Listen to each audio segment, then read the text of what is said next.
Good afternoon. I'm Carl Garth and welcome to the Champion Chat with Councillor Alison Champion. Good afternoon, Alison. How are you today? Well, I'm fantastic, Carl. Happy to be here as always. Excellent, excellent. And today, as we revisit our series on social change and local government support, we're going to be having a deeper look at community sports within Banyule City. Joining Alison for this week's chat, we have Darren Bigg, the president of the Montmorency Junior Football Club. We have Adrian Balajon on the Research Lower Plenty Baseball Club's summer president. And hopefully later on we'll have Nasser Said, the president of Banyule City Soccer Club. So welcome, Darren and Adrian. How are you all today? Yeah, thank you. Good, Carl. I'm going very well. And Adrian?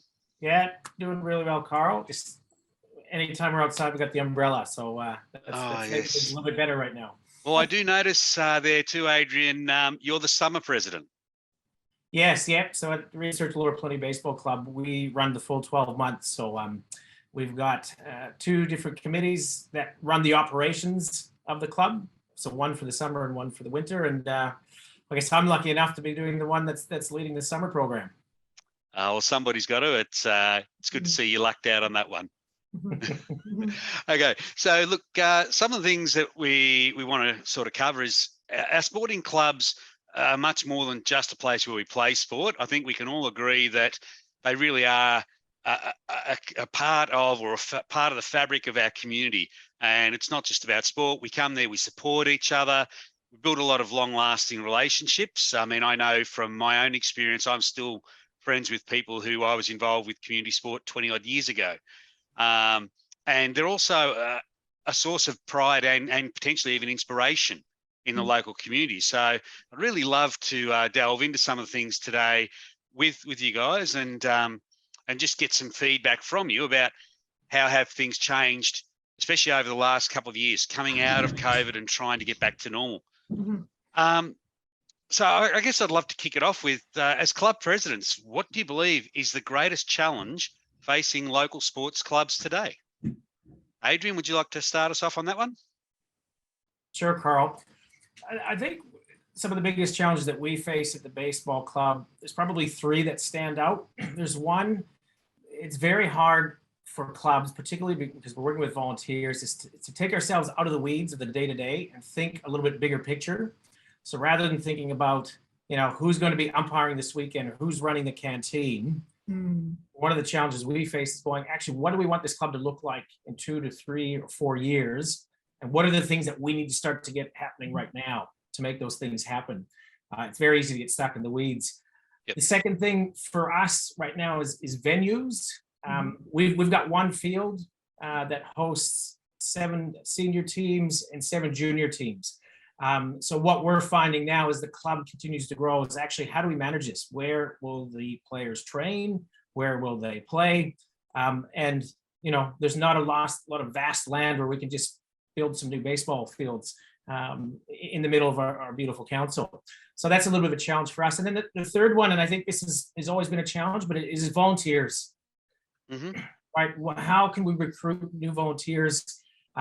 Where do we find the right skill set? We're a much more digital world.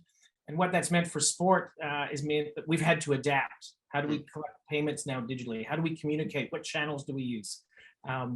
So when and you have to have the right people, the right skills to do that. And in terms of getting the right volunteers and the right numbers of people helping, that's probably the third biggest challenge we face. Okay. And Darren, challenges for you?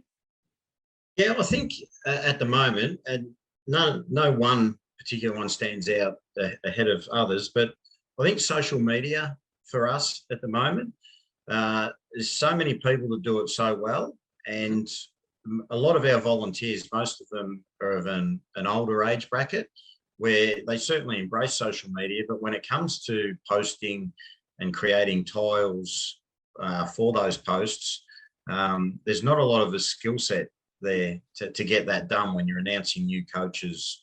And look, for argument's sake, we've got we had 23 teams this year. So if we've got to announce 23 coaches, that's 23 technically different posts that we've got to get up. So that's a challenge, getting someone to invest that sort of time. And then there's everything else that goes with it during the season along the way. So it's constant. So to have someone do that, it can be a bit hard to have that skill set.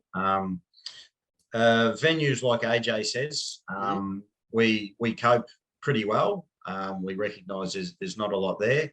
I think at the moment it stands out with the amount of rain we've had and the condition that all the grounds are in. Everyone's the winter season clubs have been pushed back with their pre-season allocation. So that's a bit of a battle. We're working through to find a few things there.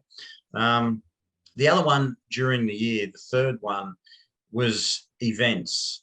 Now, the events still ran, but to get people to attend some of the events, we found our numbers were down considerably on what they would have been in previous years. And the only thing, we still run a quality event. You know, there's always, when we serve alcohol, there's always food available. That's a priority upon the club.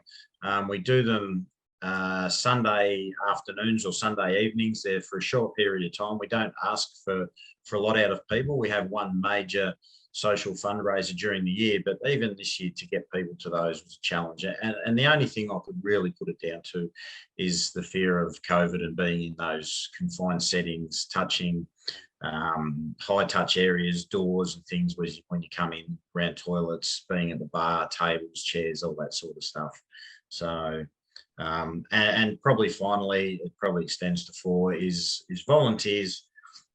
We've never really had a big problem at Montmorency to get volunteers, but certainly at the start of last year, getting people to put their hand up to volunteer for something, it really dragged out to the start of the season.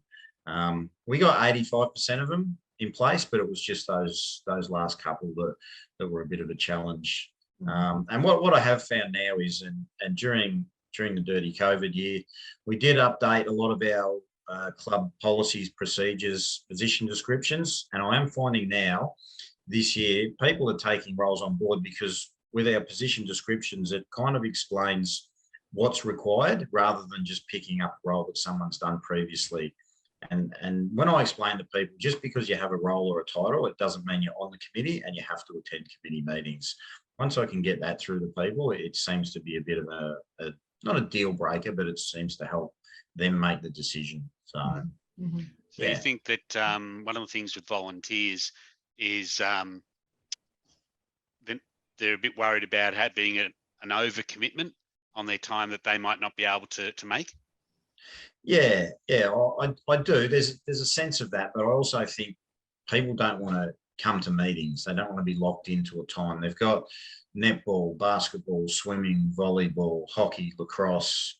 They've got their own stuff, their work stuff. They spend a lot of time now working from home in meetings, and it's just that commitment and to try to get them just to keep the committee small and get people just to report in, and then they can nick off. You know, they can spend their 10 or 15 minutes there and go from there. So that's the path we're trying to head down at the moment. Just break it up a little bit, and have the executive do the main the heavy lifting, if you like, and then them just fill in bit parts.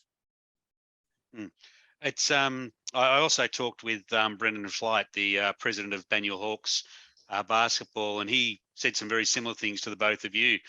For them, membership numbers keep growing. This year, they're fielding a record 94 teams, over 700 children just in that club. And Banyule Hawks is not a big club in comparison to, say, Eltham Wildcats or Bulleen Boomers.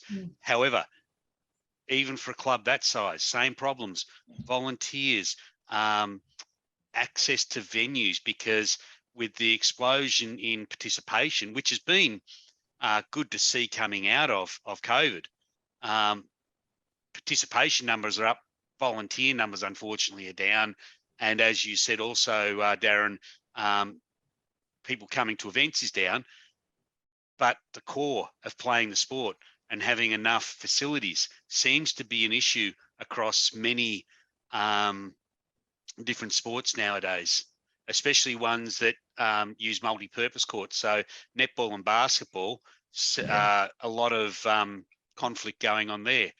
I'm not sure about, say, basketball, but I know that football and cricket overlap. Sorry, baseball, I should say. Sorry, Adrian. I'm not sure about, there's cricket and football that have overlapping ends of the season and how much that impacts as well. Because sometimes it seems like pre-season and post-season seem to be overlapping more and more each year. Yeah, we found this summer that to be a challenge because we play at the same time as cricket. And there's baseball fields in Banyule that winter clubs use, but in the summer it's the cricket clubs that are using them, and because they've got that history, they get the priority of using those fields. And that's, as a club that's relatively new in the summer, we're 7 years old this year, and we want to grow. We want to give more families the opportunity to be involved with our club. It's becoming harder and harder, one, to find the venues, and then when we do find the venues, now we've got to find equipment. We've got to make sure that every field has everything that's needed to be able to put on an event or put on the games where the kids can have a great experience. And it's something that became more apparent this year, and it's just going to continue. So I think working with council earlier than later is really critical. Their hands are tied a little bit as well because they're waiting for cricket to confirm how many numbers and how many fields they're going to use. And then they're waiting for us to do the same thing. And we all want to start tomorrow. So it's something that I think is just going to be an ongoing challenge for us, and outside of building new fields, we'll continue to work them out as we go along. And actually, with building new fields, Alison, has there been any discussions inside council about any new sporting projects for fields? We're really looking after what we have at the moment. And all our grounds at the moment are in different stages of maintenance, probably best expression. And with, so let's go with, by that stage, our senior officers had already been working with the state, well, North East Link Group, to make sure that all our clubs could continue playing, because not all their grounds would have been available. So North East Link is actually using some of our grounds to hold their equipment while they're working on the project. And that's years. That is years and years. So that's already underway. And so our senior officers could already see, okay, we've got clubs, X number of clubs play here, X number of clubs play here. Those fields are going to be reused as something else. We're not going to be able to play on those. And then they're going to need to also be essentially rebuilt after equipment has been sitting on them or rolling back and forth on them. So our officers could see that. And so they've been invested a lot of time in making sure clubs that are impacted, those clubs are impacted and have a place to play every single season for the next 10 years, let's call it. So it's actually probably more like 8 years as the works are going ahead, but also making sure that the fields are returned to good condition, to playable condition at the government's expense, essentially. So that's been happening, but also often we as councillors get the message, okay, so we need new lighting, or we need drainage, or we need a new playing field, or we need some cages, or we need some netting, or there's always something that the active leaders in our sporting clubs see and work closely with council on creating, contributing, and they're budget bids. They're essentially budget bids. So there are projects that have, obviously they've gone into the budget. So we voted on the last budget, obviously in June. So that was the latest we could vote on a budget, happens every year. And there's a budget bid by residents in April. So in April, but residents, no matter where they are, what they want to contribute to, they can ask for something in their community. In this case, the sporting clubs often put in, can we please have this? Or can we please bring this forward? That's a very common question. Can we please bring this project forward? Because, and council officers always look at that. Councillors always look at that. It's always a consideration. So it's a joint effort to make sure that as many aspects of the grounds for all the clubs are safe, in good working order, are replaced. Some things need replacing, and that, you know, that they're grounds that people are happy to come and play on, which also is something that contributes to numbers. So we're talking about numbers of players and the size of clubs. The actual grounds themselves and the facilities in the grounds actually contribute to how many players are attracted to a club. Yeah, absolutely. And that was certainly something that was really noticeable after the batting cage. The new batting cage was launched at the Lower Plenty Research Baseball Club, and then the new, as AJ was saying earlier, the new club rooms. All right, that brings more people, and there are new club rooms also on the cards for the Montmorency Football Club and the Oval. The Oval at Montmorency is fantastic. The North Oval has been, the drainage has been addressed. That was a big project 2 years ago. And so this year has really been the year that there have been game after game after game on the Oval, and it still needs to be managed. You know, the clubs still need to manage which end they train on to make sure that the grass, you know, isn't completely decimated.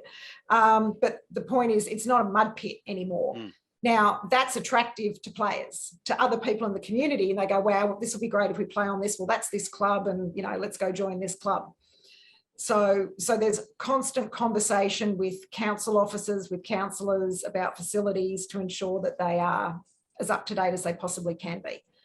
Okay. Adrian, there's something I just want to dig in a little bit more with what you just said earlier. Obviously, Darren, we know that football club administration is something that keeps going all year round, even though the season runs for 6, 7, 8 months. But Adrian, could you give us a little bit of insight with the fact that what's the demands that happen to a club administration when you're actually operating all year round, a summer and a winter league, you know, across staffing, facilities maintenance, overhead costs, etc.? Yeah, it's one that we're learning to manage better, but still have a long ways to go. It probably starts with having the right governance in place in terms of who is overseeing the entire club and how it operates, and then making sure that you've got the right people to run each club. And I think what we've learned is it's important to have different people running each season, whether that's your junior coordinator, your senior coordinator. If you've got somebody doing it 12 months of the year, they probably will, after 2 years, that's the equivalent of 4 seasons, they probably had enough. And so we're finding from running the junior programs, it's good. We've got 2 different people running that. Where we're still working out is, Alison, we've got this beautiful brand new clubhouse that was opened up 2 years ago that was Alison was a big supporter of, and as well as council. And so we're all excited, right? We get everybody there. We want to run the canteen. We're running the canteen 12 months of the year is like running a restaurant. We're at the ballpark 6 out of 7 nights. So it has to make sure that it's got the right food and the drinks in there. And then you have to have people who will cook and sell the food and drinks. And then they have to understand all the processes in terms of cash collection and what are the processes in terms of reporting back. And so that's the bit that we're challenged right now. It's going, who are the people who can do that? But we don't want them to burn out. And we've got a lot of passionate people at the club, but we've got to make sure that we're saying, if you can just do this bit, that will be good. And sometimes there's a few people that want to do a lot. And we've just learned over time that you've got to make sure that people don't burn out. You want to make it a place where they enjoy coming. So we're still working on that. You know, coaching, what we find with coaches is they love doing it all the time. So and you know, coaching commitments can be anywhere from 1 training a week to 1 game a week, and they're at the park anyways with the kids, and they're happy to help out. But I think where we've put the concerted effort is on the administration of the club and trying to find enough people, different people, to balance both seasons. No, I that last one made me laugh. I remember feeling like I was Garth's sporting bus carrying around half a basketball team, you know, to different games and things like that on a weekend. So yeah, absolutely. Darren, one I wanted to follow with you is as we know, sports can bring out the passion in all of us. Sometimes this can overflow on and off the field. And we also know that over the last 25 years, we've really seen an explosion in AFL football for male and female teams. I'd really like your views on what steps does your club and the governing bodies in the Northern Football League take to ensure a safe and respectful environment for all participants and supporters? Yeah, okay. So we have at the start of the season what we call a coaches forum, and our team managers all get together in a group, and we generally have a guest come down and address the coaches, and myself will generally have a template that we show on our screens down there with some expectations. Every coach through AFL Victoria also signs a code of conduct. Mm-hmm. But then on the flip side, sometimes they might get a bit of feedback that might be a bit unpleasant for them too. So we also say to them, please don't take that on. If you get that, it is a rare event, I should stress too. But if you do get some feedback, please push it through to the committee to handle that sort of stuff. We make a lot of those decisions, and we ask the coaches just to get there and coach.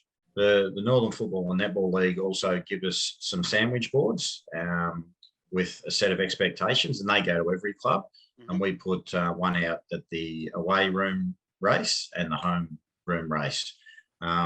We've got all our social media policies, codes of conduct and all that available on our website for access to try and set that expectation. We also do a newsletter. Mm-hmm. Probably every 2 or 3 weeks during the season.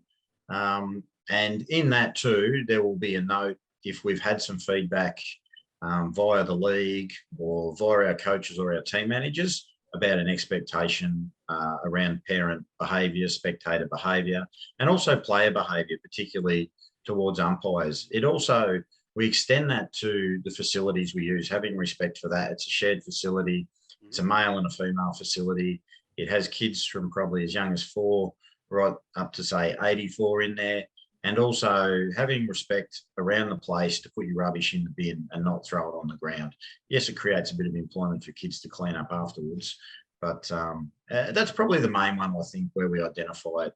It's very rare in my time. I've probably only had to speak to a handful of people around conduct and behaviour. Yep. Alternatively, we have had a few from the opposition. And I must say, when you ring the committee, president, secretary at other clubs, very, very welcoming, and they take it on board and generally call you back and let you know, give you some feedback to say, hey, yes, this is a known issue, or we've addressed what you've put to us. And that seems to work really, really well, I think. So it's just putting it out there. No one's perfect. They have their moments. So just more so the advertising and have the documents available. A lot of people are surprised when we direct them to our website that how many policies, procedures and documents they will find on the website to help them. And by the same token, the Northern Footy Netball League, they have a bunch of guidelines on their website, and we certainly piggyback off a hell of a lot of those too, rather than write our own up and maintain them at a current currency. We reference those and rely on them and AFL Victoria too. Yeah, I think it's very much you've got to inform people now. You can't just sit back and hope that they do the right thing, because the onus is now seeming to be falling on the clubs to be more proactive. Yeah. Oh, look, for sure. And we're happy to pick that tab up. And where something needs to be addressed, we'll certainly jump on that. We've also got a fella too. I mean, occasionally someone will not like the tone, or they won't be welcoming of the feedback. So to take it away from the president, the secretary, executive committee members, the coach, we have someone that sort of does conflict resolution, issue resolution, and they're an independent third party. They are a parent of the club, but he's got a skill set in that area, and he is quite comfortable in picking picking any of those issues up and talking to the people. And he's quite good at calming people down after the fact when they, you know, might be somewhat elevated. So, and we're very grateful for his help, that's for sure. Excellent. Clubs put a lot of work into not only providing a place for young people to participate in sport, but also to help develop them in the game. And it's not just the coaching that might happen on the nights of the week, but a lot of clubs I see organise special coaching days where they bring in maybe high profile or higher skilled coaches to help develop skills within the playing group. So if a player shows potential, what pathways does your club then facilitate for them to help them maybe move to a higher level? Yeah, okay. So we have a few options there. Obviously the known ones are the under 14 and 15 age groups. The Northern Football Netball League has a Queen's Birthday round robin tournament, and our coaches will nominate some kids for that. Obviously the TAC Cup Knights system that has a under 16 and under 17 age group component to it. We've also in the past had Lindsay Gilby, ex-AFL player, and his company Elite Kicking Academy with a guy by the name of Rick Lagassic, who's also down at the Knights and works with Rick. We've a couple of years ago, we actually paid a considerable amount of money, didn't pass on any of the cost to the families, and had a kicking masterclass for our under 12, under 13, under 14 age groups, which consisted again of about 8 teams. So, and boys and girls, it was open to everyone on several Monday nights, and they all got 3 sessions each. So to follow that through to give them that help. So, and that's something we continue to look at, where to invest in our players and the club, and it is a pathway. The other thing we've also done for the last 9 years is we've had the services of Ross Henshaw, and he's a dual premiership player with North Melbourne in the 70s. He's a great fella. He's a big help to myself, a real good confidant, and he will come down and he will form part of our coaches' reviews at the end of the season, our interviews before the season, and he is there just about every single game day. He'll get down to training, he'll offer advice to the coaches, and he will also take players aside, whether they're high performers or maybe some of our lesser lights, and just give them the encouragement they need, give them some pointers, maybe where to run to, what to do with the ball when they get it, and help those guys. And we've had a hell of a lot of feedback over the journey about Ross and his excellent input, and he's made a lasting impression down at our club. And I think he's probably been the greatest asset we've had over that journey. So yeah, a wonderful thing. And if people can accommodate that, and it's available to them, I'd certainly encourage other clubs to look at an option like that. It doesn't necessarily have to be a high profile person like Ross, but someone that's just got a good skill set in that regard and shows a real interest. So he's been fantastic. And Adrian? Yeah, probably similar to what Riggy was talking about. There's some obvious ones that are driven from the state level or the national level. So for our players, the under 18 and under 16 programs that the state runs, we make sure, it sounds very basic, but not everybody does it, but we make sure that all of our families know about that, and it's communicated through all the channels, that when the tryouts come up for these programs, that they're aware of them. The other thing we do is we call upon past players, and this is the benefit of having a winter program that's been around since 1955, is it's well established. We've got a number of senior players who have played at a state level. They potentially have played at college level or semi-pro. And we can call upon them to come and work with our coaches and our players. So run a masterclass on the different specific positions. That's been really good. And what we also do is we will move up some of the younger players to play with some of our senior teams. And that might actually mean game time, or it might actually just be sitting on the bench for one of the games. And they can get an understanding just hearing what the players are talking about. And the older players are really embracing this. And I say our older players who are 21 years old, love it when a 15-year-old comes onto the bench, because they can impart, their experiences and their wisdom with the players as well. So and we're at a stage right now where we've got a number of 14 and 15-year-olds who are starting to play seniors. Yep. So to help them transition and improve their knowledge of the game as well as the skill set, we found that to be really effective in terms of just giving that exposure to playing at that higher level. Okay, excellent. Look, we talked about volunteers, and both of you have talked about one of the challenges being raising volunteer participation. One thing that I've found, especially for junior sports, is that coaches are generally the parents of one of the players in the team, or they can be, say, a player in the under 16s or under 18s who's coaching a younger team. And one of the things that I'd love to ask you is, what sort of support is there for these volunteers to help assist them, be it improving coaching skills, or even more importantly, support for unruly crowds or intimidation? I mean, it's very hard to expect a 14 or 16-year-old teenager who's trying to help a club and coach, say, an under 10s, under 12 side, and then having to deal with parents or supporters who are in their 30s and becoming unruly. What does the club do to help that? I'll jump in. So in terms of supporting the coaches or into the volunteers in terms of how they support on the field, we try and run at least one coaching clinic a year where we'll get somebody from Baseball Victoria down to the club and come down and teach them how to coach, not necessarily the technical skills, but how to run a training.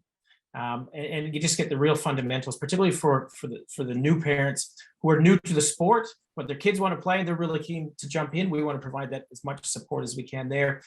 We've also started running umpiring and scoring clinics where we've actually had the coaches partake in that as well as the players, because it provides them a different perspective on the game and also a good way to understand what it's like to be in their shoes. We've been fortunate so far that we haven't had really any significant issues, that have come up from that intimidation. We do set the tone pretty early on the season, similar to the Monty Football Club. We ask if there's any feedback or concerns. We want to hear about them, but we don't want them going directly to the coach, and we don't want them directly going on the day in front of the players. Because if there's an emotional issue, that's fine. We'll have a listen, but it doesn't need to turn into something big and a big spectacle for everybody else to experience. So we set those expectations early on. And I think one of the reasons maybe this might contribute to why we haven't had as many is we've always said we've got three main priorities at our club, particularly in our junior clubs. Is one, the kids have to have fun and in a safe environment. Our second priority is that the parents get that same experience. We want the parents to have a good time, and it's got to be a safe environment for them. And then the third priority is that they learn about the sport. Mm-hmm. And it's a very strong ethos for us, so that not once have we talked about winning, right? We're constantly talking about we want to create a good experience. And there are times where we will say, as parents, we want you to support your players and cheer them on, but we really look for you to avoid coaching during the game. And if anybody has any concerns with the umpiring or the coaching, next game, guess what you get to do, right? They get to experience it. And I think when you set those expectations early on, we found so far, I think we might have been lucky, but I also think that approach plays a little bit of a role, that we haven't had too many issues come up. Okay. Darren? Yeah, no, good point. And I'll just pick up on a point AJ just mentioned about winning. We have a similar philosophy. We have no desire, no expectations whatsoever to win a premiership each year. That doesn't even come into our conversation. And when someone might drop that into a conversation, it gets shut down pretty quick, because that is not the target. It is not the goal. It is to extend the season to as many games as you can possibly get out and enjoy that experience. So, yeah, look, we haven't had any younger coaches. We've gone down that path and we've tried it to get some of, say, the under 19s or reserves players into that. But to get them out of bed after they play footy on a Saturday and they probably go and socialise on a Saturday night, to get them out of bed early enough to commit to that one night of training and then an 8:30 or a 10 o'clock game on a Sunday morning, we've fallen flat on that one. So we've kind of parked that these days. We don't go down that path. What we have done in some of our older age groups now, it's been a little bit of focus on what I'll call our coaching forum, is to try and find a parent that doesn't have a player in the team. we've managed to do that last year with our under 16 age group, and we're looking to do it again with this year's under 16 age group. We've got those appointments almost worked out, so we feel there's real value in there. Quite often a parent is the best option. They just know their football extremely well. So that has been a real focus, and I think it's worked. So far it's worked. Obviously you don't get everything right, but that's worked well. And probably just the other thing I will touch on is that we have, we have to have, it's by our governance that we need to have from the League and AFL Victoria, is a CSO, which is a child safety officer. So we've been running 2 and 3 of those people. They have various backgrounds, some social workers, and they do an online training component, and they make themselves available. So should we have any issues around, be it abuse, verbal or otherwise, or someone that might be unruly, then they're a really good resource to call on. We haven't had to use them too often. Very grateful for that fact, and the families we have, but I'm not sure if that's widely known or other sports use them, but they certainly again sit outside the committee and are just called on, sit in the background and are just called on those rare occasions when you do need some help. And is that a funded position through local government or through the governing bodies? No, it's not funded. They're just a volunteer. We probably target particular people, just like a tap on the shoulder, have a conversation with them. Do you reckon you'll be able to facilitate this role? What's involved, Ricky? Just need you to do this, that, and the other. How often is it going to happen? History tells me it's happened X amount of times over the last 3 years, and they go, "Oh, that sounds quite reasonable." And then, they sort of jump on board from there, look at the training and go, "Yep, no problem." So, yeah, I think it works pretty well, actually.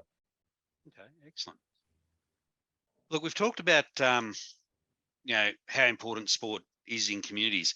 Some studies have been done. It shows that communities that do participate in sport and recreation are generally healthier and happier than places where physical activity is not a priority. So we know that sport and recreation build stronger, healthier, happier and safer communities. So therefore, having local council or local government support is obviously something that's crucial to raising awareness around local competitions, their benefits, but also, as we talked about earlier, when we were talking about the Northeast build and the big build, is obtaining local or state government assistance.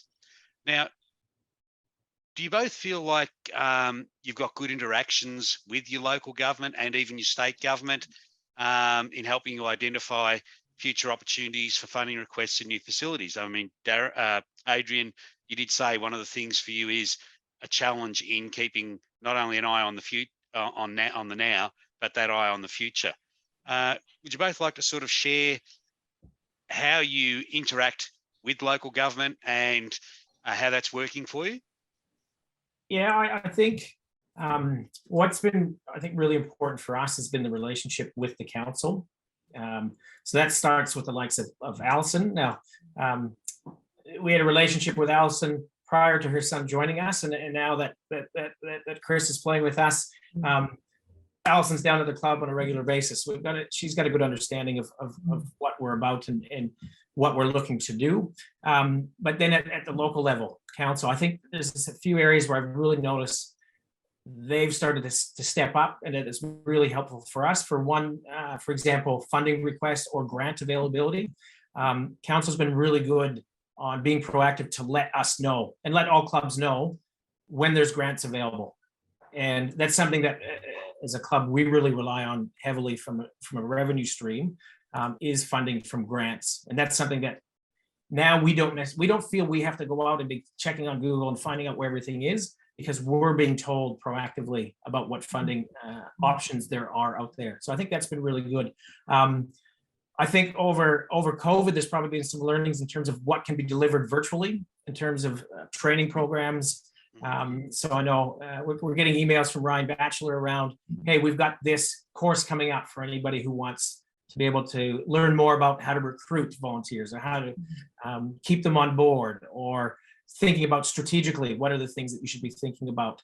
So those are two areas that I've found that council has done a really good job. And if we can continue to maintain those relationships with them, then I think that allows them to better understand what our challenges are.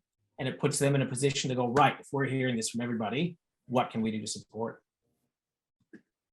Darren? Yeah, for sure. And look, I'll just back up exactly what AJ said around the grants and the information. I wouldn't say they flood us, but they give us a hell of a lot of information, and it's up to us to use it. So absolutely 100% there. And look, I've got one perfect example, and you know, council will always tell you there's no new space opening up, and Alison sort of touched on preserving the facilities before. Now the cricket club, and we have an extremely good relationship with the cricket club, they got some new cricket nets put in a couple of years back, which has been fantastic. Essentially of no use to the football club. So because of our relationship with the cricket club, we have just started this year a netball program. We almost had it off the ground in 2020 before we all got shut down.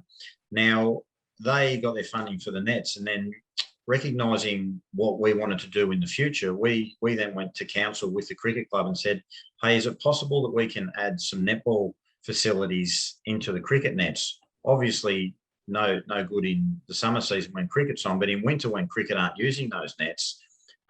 So they come to the party on that with some extra funding, put in, supplied the netball posts, put the holes in the ground. And the big part of that was adding some LED lighting to that, because obviously in winter it gets dark by say 5 o'clock, and that gave us another option rather than having, now it is outdoors, but rather than having to go and find another venue that's already heavily used, it gave us more flexibility to use that facility. So that was a real key there and a real help from council.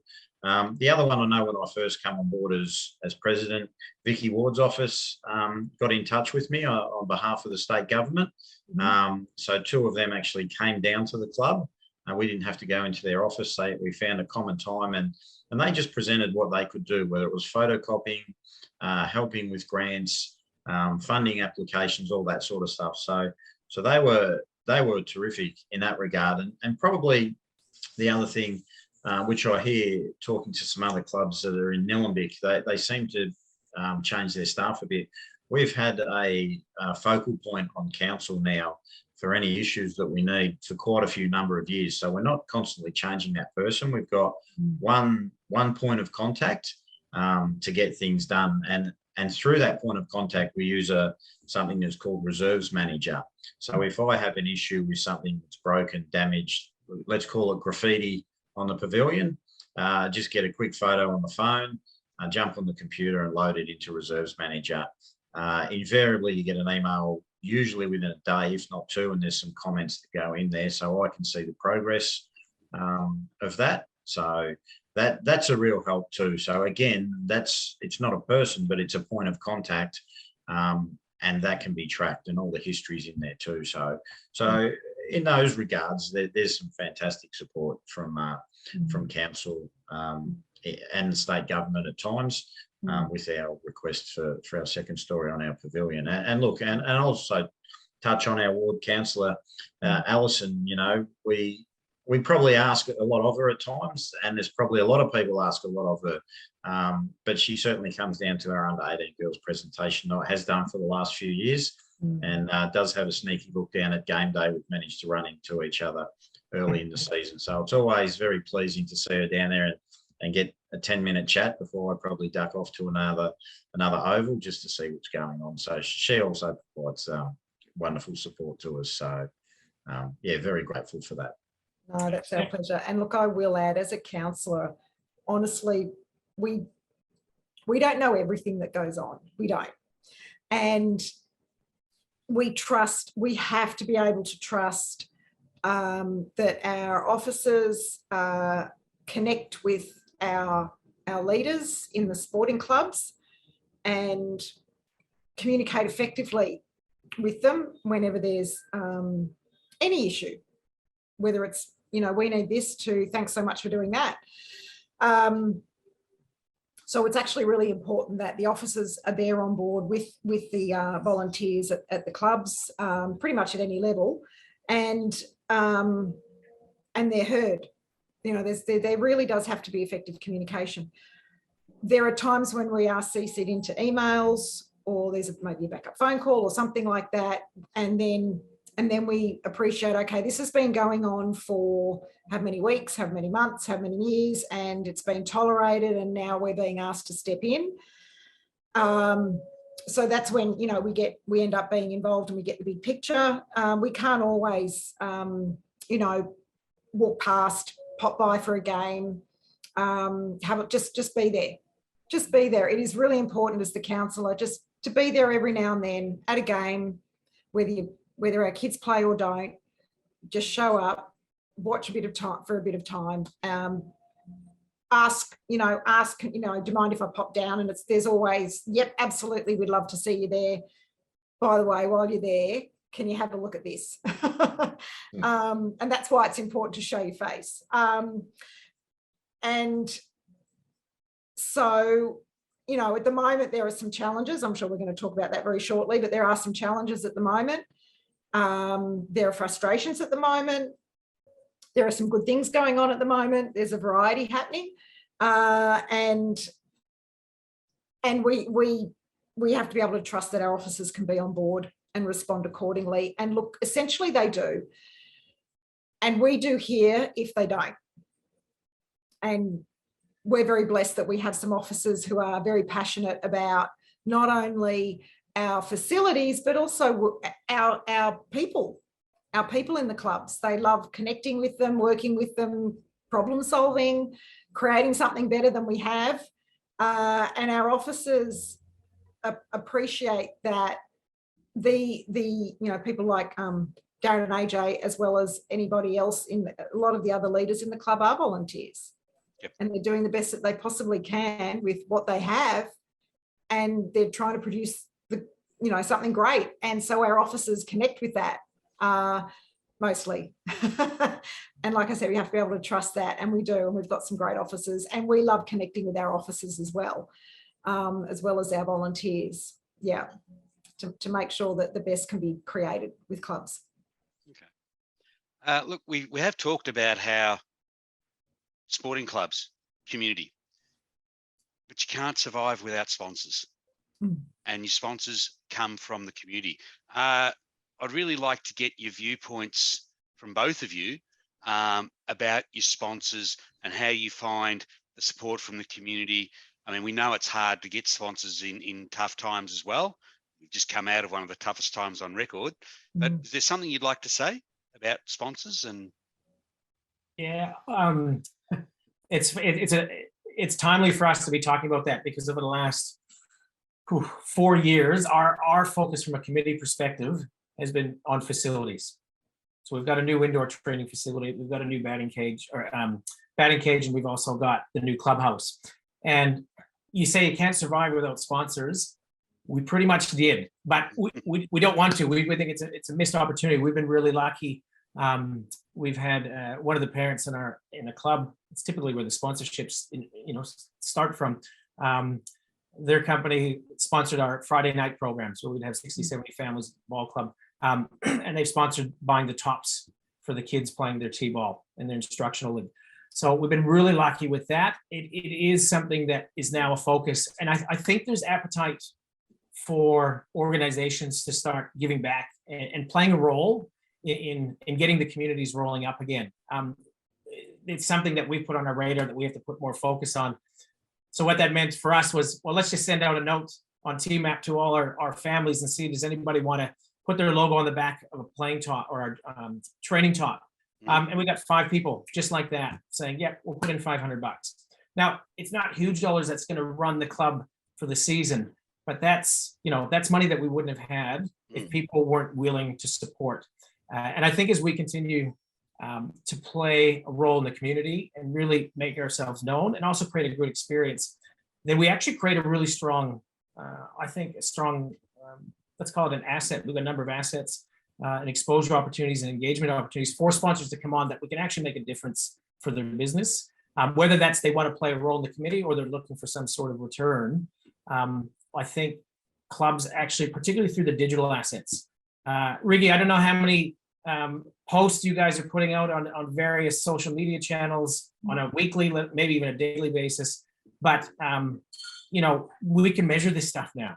So there's actually value there to be created for sponsors. So we're probably in that early stage where we're looking to bring some on, but we also realize what can be unlocked if we can get more people to support the club. So I might take lessons from Riggy and take some notes here, because when you go by the footy field and you see all the signs, we go, oh, how do they get all these people on board?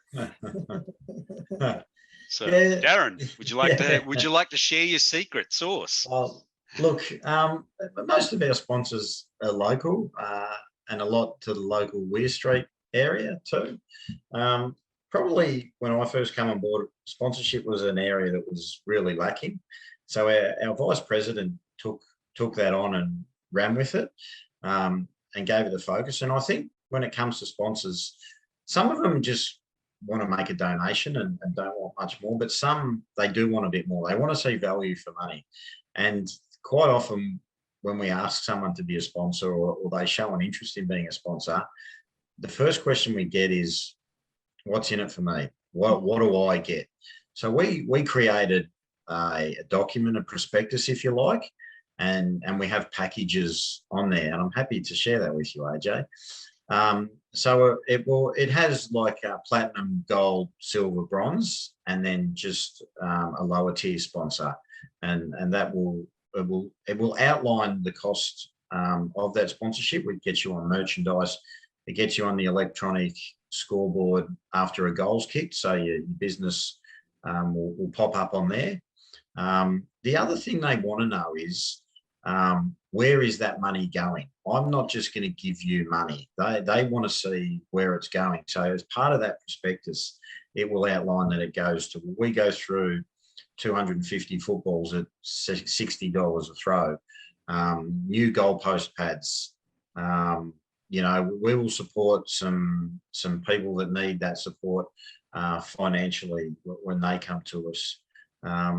It will highlight what we've done in the facilities. We'll show that we'll get a sign up in our rooms that sits there all year round. And obviously when we do a newsletter, obviously it gets on all the social pages, but it sits on a newsletter that goes out.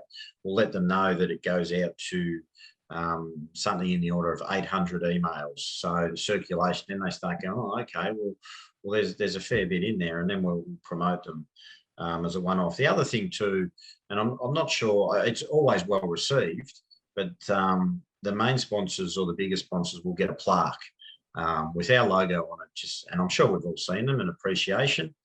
Get a photo, and our sponsorship person will present that to them every year. And I have to say, without our registration fees alone will not fund running our club. We need to run all these social events.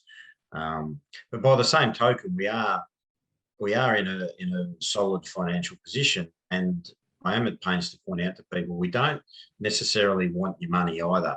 If you've got, like, a prime example of this is Global Pizza. They sponsor us with vouchers to give to the kids. So they'll give us 23 vouchers for a $10 pizza every week. Obviously banking on that if you come in and get one for your kid, you'll buy one or two more pizzas.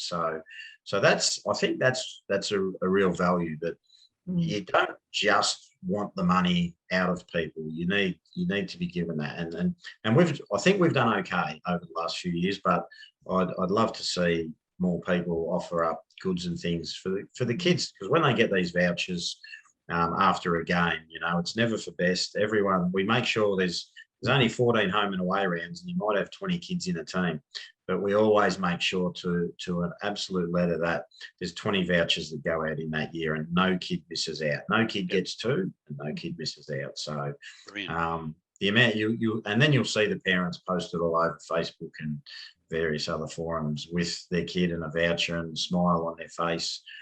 The other thing we do to keep them coming through the club is a canteen voucher for a hot dog and a drink.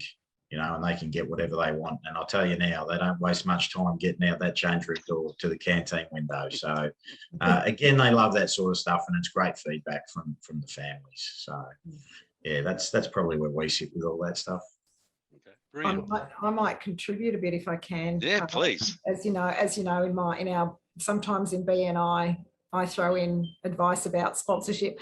I've actually, probably in the last 12 months, I've had conversations with a variety of people, not only clubs, but also my workplace, people in my workplace, about sponsorship, what's involved, what's expected. And you're right, the what's in it for me kind of thing is always there, no matter what. But something that I have learnt that is significant is values must align. There is no point in a sponsor providing whatever it happens to be, whether it's a voucher or money or whatever, if the club and they and their business are not on the same page regarding values, human values, social values. If they're different, there's going to be the disconnect. And that is a significant foundation of a good relationship with a sponsor for a start. So very much not about the money. I also appreciate something else that comes out of sponsorship is not necessarily a business association, but also a human association with regards to additional volunteers or staffing for business or another network, which allows for bigger things. So what I've come to appreciate over the last 12 months is sponsorship is actually a lot more valuable from a human point of view than a financial point of view. Oh, look, absolutely. I couldn't agree more. Whilst, my involvement was more along coaching, committees, support side, I can honestly say it was some of the most rewarding stuff I've ever done. Working with young people, helping them learn a game, but also helping them learn about life. Fantastic. So I'm sure we'd all agree. Well, Alison, I think you raise an interesting point about the values and sponsorship. And this is because we're in this process of putting together programs and seeking sponsors, but you just look at what's happening in society today. You look at with Cricket Australia and Pat Cummins and Alinta Energy, or you look at what happened with netball and Hancock and that sort of thing. That's happening at the top level. That's going to start to filter down, and I think that's just going to put a little bit more of a focus on clubs to go, who's the right fit for us, right? Who aligns? Who's got similar values, and who do we want to be associated with? I think it's just going to put a little more scrutiny on that, another layer to consider. There's something else I also wanted to talk about.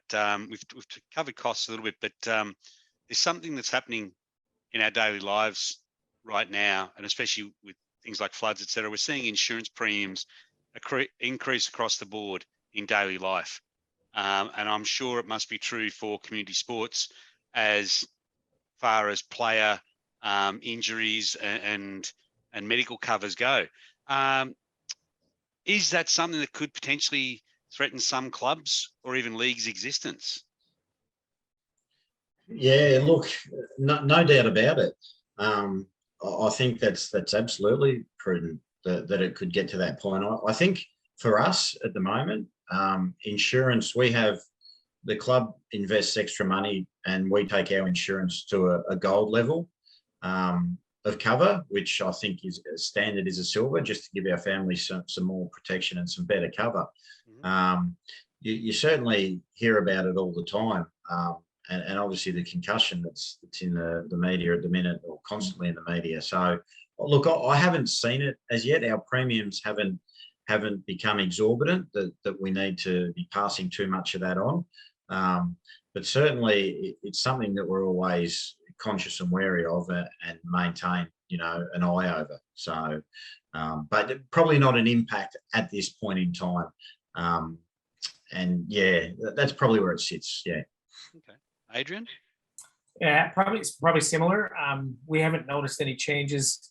We've got our club insurance, and then also player insurance that's organized by our state association as part of the fees that players pay. So they'll pay a contribution to the club, but they'll pay a contribution to Baseball Victoria and a contribution to Baseball Australia, who manage all of that on behalf. And I'll give credit to the associations that they've done a good job of trying to keep those costs with as little. I think I've seen the first rise, and that was just from Baseball Australia. That's the first one I've seen in 6 years. Okay. So fingers crossed, knock on wood, that trend continues. Yep.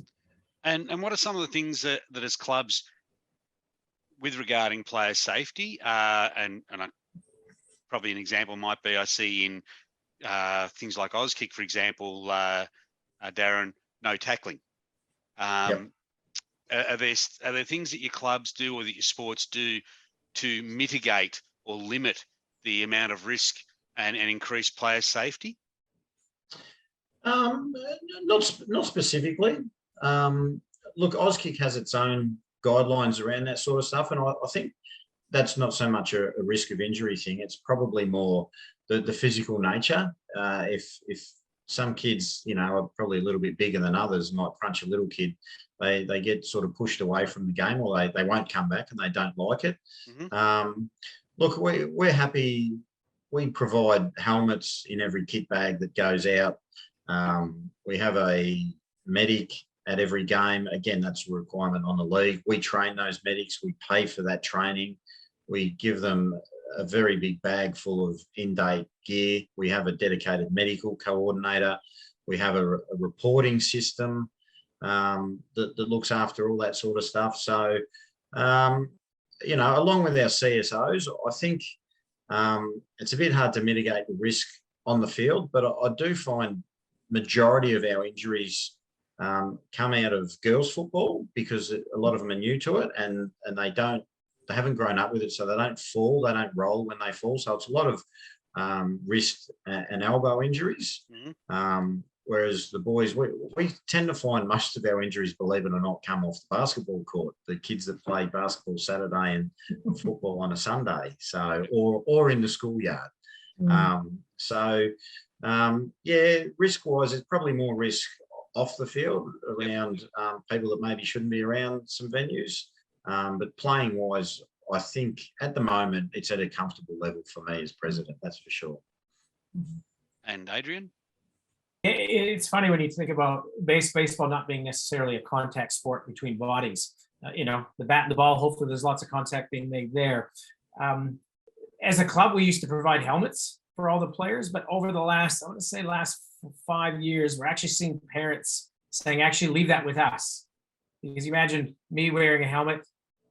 I'm probably not a good example because I don't have lots of hair, but imagine the kids, they're at school, and if just cleanliness and sharing helmets around the players, parents have actually gone, no, we don't want to do that anymore.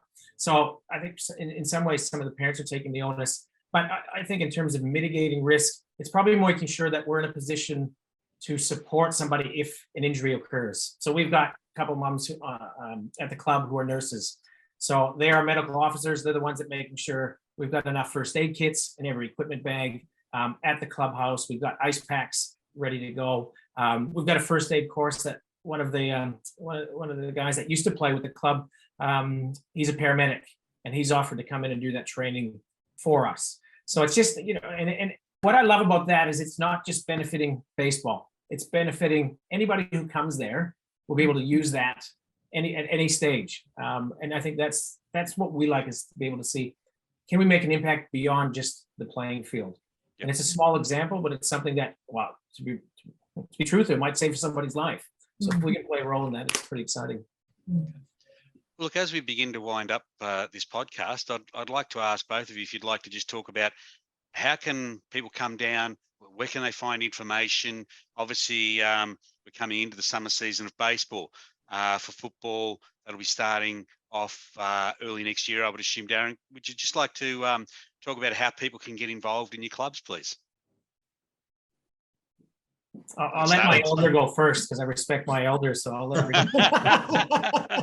go. You just keep your hair shorter so there's not as much grey and you look younger, AJ.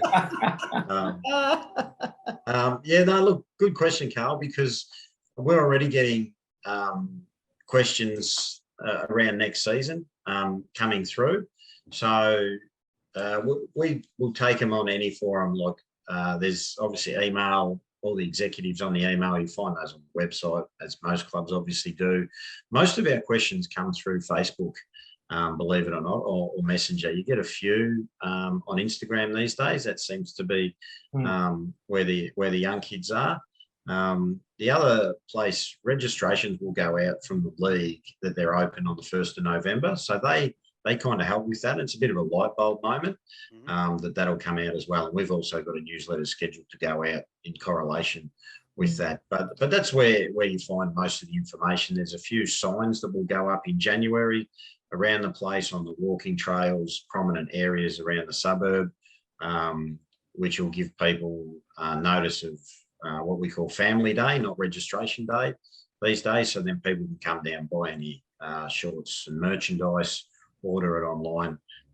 So, you know, like AJ said, just about everything digital you can get your hands on these days. We found, you know, WhatsApp's been really good. A lot of our team managers for our current teams will disseminate information, and it's probably just capturing that market around the new kids. So that's why we get into the young ages at times around the primary schools, Montmorency Primary, Montmorency South, St Francis. They're big capture zones for us. Briar Hill, Watsonia Heights, Streeton, and there's a couple around Greensborough that escape me off the top of my head too. So, yeah, so any of those forums, I'll find them. The website's a good place to start because there's links to everything for us. So, yeah. Yeah, so for us, we've tried to just keep it real simple. We've researchbaseball.com.au is where we've just got a brand new website. So it's got information on there for our senior men and our senior women's. And then for our juniors, you can visit that, or juniorbaseball.com.au. That's where all the information is. There's sign-up forms. We're really lucky. We've got some real digital gurus who do this as a job, who are now part of our committee. And they've created a lot of automated. So when people visit juniorbaseball.com.au, they put in their email address. The next thing you know, they get an email back from us. And I think Groves put a video of me on there welcoming people. So I don't know if that's necessarily making the great first impression, but it's primarily through digital, but also through the summer months. If people want to pop down on a Friday night, can't be bothered cooking dinner for the kids because it's been a long week, or they just want to come and check it out for them, either for their kids or for themselves, they can pop down to Glen Auburn Park in Lower Plenty, which is just behind the shops on Main Street, the Lower Plenty shops. And you'll find 50 or 60 other families down there. And we invite everybody to come down on a Friday night to see what it's about. Fantastic. Alison, is there anything you'd like to add before we close off? Look, I will just say it's sporting clubs are actually not just about the sport. There's so much more. There's so much more about being involved in a sporting club than kicking a ball or tackling or hitting a ball with a bat. There's just so much more involved. And as we've heard tonight, we've got paramedics helping people repair or keep them alive. We've got digital specialists who can contribute to marketing. And everyone's volunteered. We're all volunteers, and we're all there for each other, for our kids, and for the life of the club, because that's what is keeping us going. And yes, there is money involved. There has to be money involved. The grounds are owned by the local council. So, you know, anything that is done to maintain the grounds becomes part of the budget. And that's our bucket of money that we have to contribute, that everyone contributes to as a ratepayer, but also that we carefully have to divide. But that's about as far as the money goes. Everything else about the clubs is about the people and the connections that are made. And what I also see about clubs is that there can be an association between adults and the younger people with their youth or children in like a mentor relationship or in a mentee relationship. I really believe there are some people there who become surrogate parents for some of the younger people. And I honestly believe that sporting, not just in Banyule, but sporting clubs honestly are a second home for many people, and it's a place where people thrive. Absolutely. So they are incredibly important, and not just from a sporting point of view. Fantastic. Well, look, I'd like to thank all three of you, Alison, Adrian and Darren, for your time today. Really appreciate it and your insights. I'd also like to thank everybody for watching this podcast. I would recommend getting involved in your local sporting communities. You'll be able to find them if you do a local search.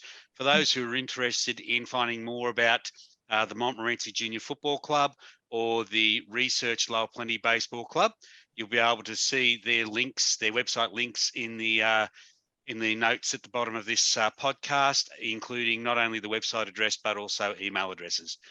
Thank you all very much for being here today. Again, Alison, Adrian and Darren, thank you very much for your time. No problem. Thanks, Carl. Thank you both. Thanks, Alison. Always a pleasure. Thank you.